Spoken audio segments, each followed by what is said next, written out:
ಹರಿ ಓಂ ನಮಸ್ತೆ. ನನ್ನ ಹೆಸರು ಅವನಿಜ ಪಂಡಿತ್.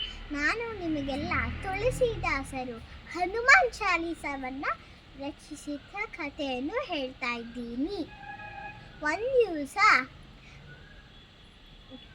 ತುಳಸಿದಾಸರಿಗೆ ನಾನು ಹನುಮಂತನ ಬಗ್ಗೆ ಏನಾದರೂ ಒಂದು ಪದ್ಯ ಬರಿಬೇಕಲ್ಲ ಅಂತ ಅನ್ನಿಸ್ತು.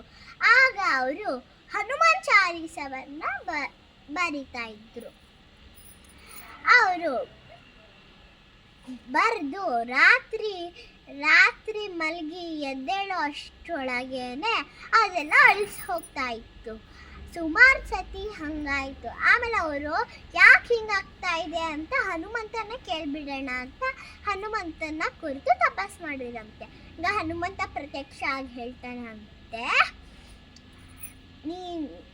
ನೀನು ಹನುಮಾನ್ ಚಾಲೀಸವನ್ನ ಏನೋ ಬರಿತಾ ಇದ್ದ, ಆದರೆ ನನ್ನ ಪ್ರಭು ಇಲ್ಲದೆ ನಾನು ಇರಲ್ವಲ್ಲ, ನನ್ನ ಪ್ರಭು ಒಂದು ಪದ್ಯನೂ ಸೇರಿಸಿಲ್ವಲ್ಲ, ಅದಕ್ಕೆ ನಂಗೆ ಆ ಪದ್ಯ ಇಷ್ಟ ಆಗ್ತಾ ಇಲ್ಲ, ಅದಕ್ಕೆ ನಾನು ಅದನ್ನು ನಾನೇ ಬಂದು ರಾತ್ರಿ ಅಳಿಸಿ ಹೋಗ್ತಾ ಇದ್ದೀನಿ ಅಂತ. ಅದಕ್ಕೆ ಅವರು ಪ್ರತಿ ಒಂದು ಶ್ಲೋಕದಲ್ಲೂ ರಾಮ ಲಕ್ಷ್ಮಣ ಜಾನಕಿ ಜೈ ಬೋಲೋ ಹನುಮಾನಕಿ ಅಂತ ಸೇರಿಸ್ತಾರೆ.